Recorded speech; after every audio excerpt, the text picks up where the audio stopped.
Je suis Christelle Célis et ici, j'ai à cœur de t'offrir un espace de messages et de canalisation à travers ce podcast.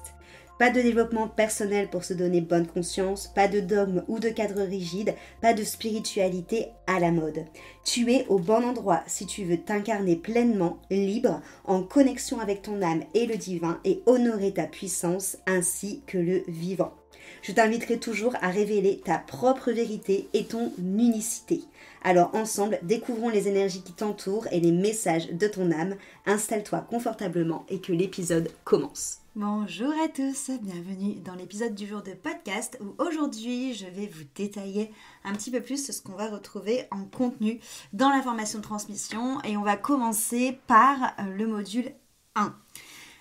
Petit quand même alerte avant de débuter ce podcast pour que vous compreniez bien le but de transmission. Bien évidemment, dans transmission, je vous livre de la théorie, je vous livre des outils, mais le but avant tout, c'est ne pas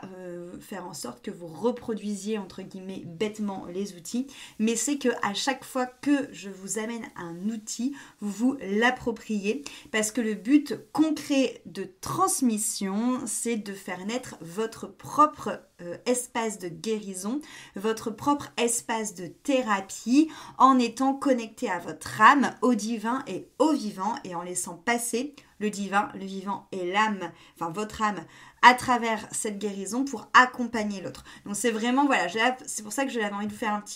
une petite alerte parce que je vais vous parler concrètement de ce que je vais vous apprendre, mais ne vous limitez pas à ceci. Bien évidemment, ça rassure le mental de savoir ce qu'on va apprendre, mais ça va beaucoup plus loin que ça, transmission, parce que le but c'est vraiment aller chercher la guérison qui émane de vous. Voilà. Petit spoiler alerte fait, nous allons donc passer au module 1. Le module 1 qui a lieu généralement entre octobre et fin décembre, donc vraiment pour cette année, la fin de l'année 2025. Nous, on va vraiment aller voir l'énergétique pure et dure, c'est-à-dire les chakras, la lithothérapie, l'aromathérapie, les corps subtils, l'astrologie et l'ayurveda. Alors, le but de ce module 1, c'est de vraiment aller voir les fondations, les bases solides. Moi, personnellement, je fais partie de ces personnes qui s'est formée sur une multitude de choses, vous l'avez compris, et qui, à chaque fois, a revu les bases. Et je fais partie de ces personnes qui adorent revoir les bases, même si je les connais déjà, mais qui adorent les revoir avec des personnes différentes, avec des discours différents, parce que je trouve qu'on apprend toujours, suivant là où on est dans notre chemin personnel, suivant les mots que la personne en face va choisir, suivant la grille de lecture qu'on va avoir en écoutant les mots, on va capter de plus en plus de choses. Donc même si c'est des choses qu'on connaît, moi j'adore réapprendre ces choses-là avec d'autres personnes parce que ça me permet toujours d'avoir des points de vue différents et d'avoir peut-être même des informations que je ne connaissais pas jusqu'à présent. Donc ici, on est vraiment sur la théorie, mais une théorie qui va vous demander à être intégrée, c'est-à-dire pas juste être su, mais à être vraiment intégrée. On plonge vraiment dans la base de l'énergétique dans ce module 1, c'est-à-dire les chakras et les corps subtils. L'idée, c'est de venir s'appuyer sur les chakras, d'amener vraiment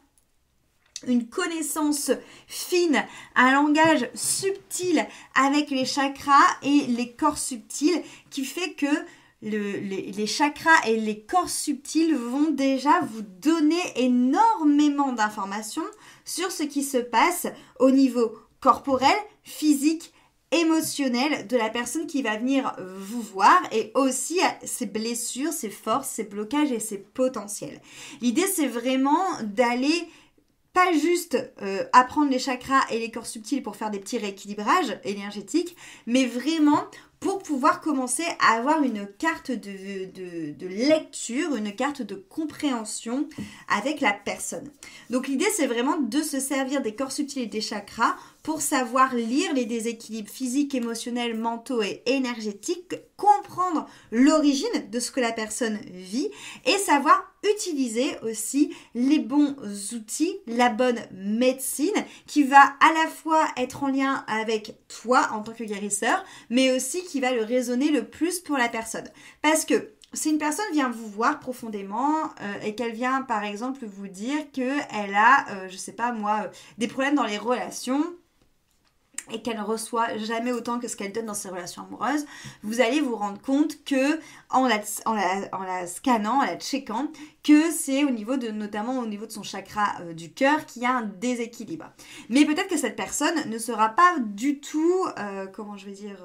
réceptif, par exemple, je sais pas moi, à la lithothérapie, parce que je vous donne les pierres que vous pouvez utiliser en lithothérapie pour soutenir le travail. Parce que, attention, l'idée c'est de travailler énergétiquement sur la personne, mais bien entendu de lui donner des rituels, des objets, des pratiques sur lesquelles elle peut s'appuyer pour venir mettre le travail dans la matière aussi. Et imaginons que cette personne connaît les pierres mais qu'elle n'est pas du tout réceptive. L'idée, c'est que vous puissiez aussi lui proposer de continuer à travailler son chakra du cœur avec des huiles essentielles, avec des postures de yoga, avec des sons, avec des mantras, avec des mudras, avec des affirmations, avec de l'alimentation, avec de la musique. Tu l'auras compris, l'idée c'est d'avoir ta propre boîte à outils pour pouvoir manier avec justesse et intuition ce que la personne aura besoin en face de toi et aussi ce qui te correspondra le plus comme outil. Et ensuite, un autre pilier complémentaire et très puissant que moi j'utilise personnellement et que j'ai à cœur de vous apprendre aussi lors de ce module 1, c'est l'astrologie et l'Ayurveda dans le but de pouvoir décoder un peu plus les schémas de la personne qui vient vous voir. L'astrologie, le but c'est vraiment de venir observer ses mécanismes de défense, les élans de son âme qu'elle va avoir, les potentiels, là où ça va la faire virevolter, où ça va la faire vibrer, et aussi comment elle fonctionne grâce à son thème natal. Donc le but c'est de savoir lire un thème natal pour comprendre la personne, vous en tant que thérapeute, et aussi pour pouvoir lui donner à elle des clés de compréhension. Et l'Ayurveda, c'est le même principe. Le but de l'Ayurveda, c'est pour ramener dans la matière des outils, des clés de compréhension sur comment est-ce qu'elle peut comprendre ses déséquilibres corporels, émotionnels et psychiques grâce à l'Ayurveda, grâce au dosha, et de là amener à la personne des rituels, des routines, des habitudes, des aliments, des massages, des plantes qui vont la soutenir dans son travail de transformation. Donc là, c'est vraiment venir poser un premier bilan, un premier œil énergétique intuitif complet grâce à ce module 1. Et le but, c'est de pouvoir vous apprendre à le faire, mais à le faire aussi bien avec des personnes qui viennent vous voir sur Zoom, que sur photo, que en présentiel. L'idée, c'est vraiment de savoir lire, de savoir sentir,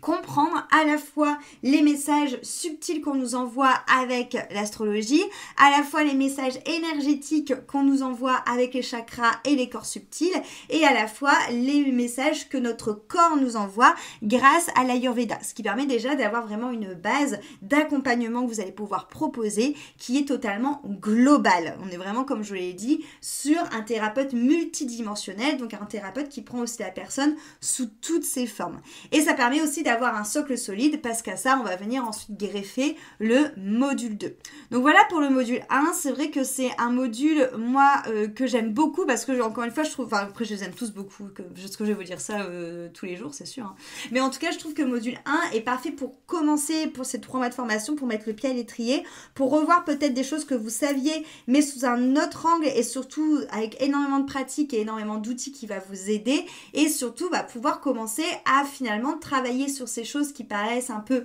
classiques, qui paraissent un peu basiques en énergétique, mais que lorsque déjà on vient chercher ses propres outils, on vient chercher déjà sur cette phase-là la manière où on a envie de travailler et ce qui va émaner de nous, de notre essence, ça va déjà faire énormément la différence. Donc voilà pour le module 1.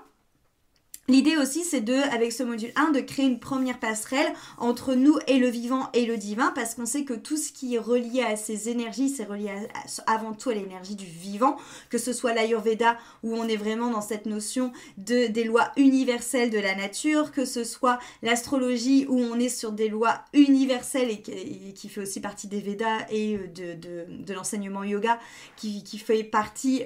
notamment du côté universel, des lois universelles, mais plus associées aux astres, que ce soit les chakras qui est aussi associé à cette énergie qui circule en nous, au prana, à l'énergie de vie, et aussi bien évidemment avec les corps subtils. Donc l'idée, c'est aussi en passant par là de vous aussi commencer à ouvrir les portes pour vous connecter au vivant, au divin et au fur et à mesure d'être ce canal au service, comme je le disais, pour que vous soyez vraiment cet outil de Dieu qui guérit à travers vous. Donc on va vraiment chercher cette thérapie et cet espace de guérison qui émane de vous. Voilà pour le module 1. Demain, je vous parle du module 2 et puis on verra ensuite le module 3 et le module 4. Voilà, merci pour ton écoute. Tu retrouves toutes les infos de transmission en description de ce podcast et si tu veux t'inscrire, tu dois prendre un appel avec moi afin qu'on puisse échanger pour voir si transmission est la bonne option pour toi. Merci pour ton écoute et à très vite. Cet épisode t'a plu, pense à lui laisser une jolie note sur ta plateforme d'écoute de ton choix et aussi de le partager aux personnes à qui il pourrait être utile.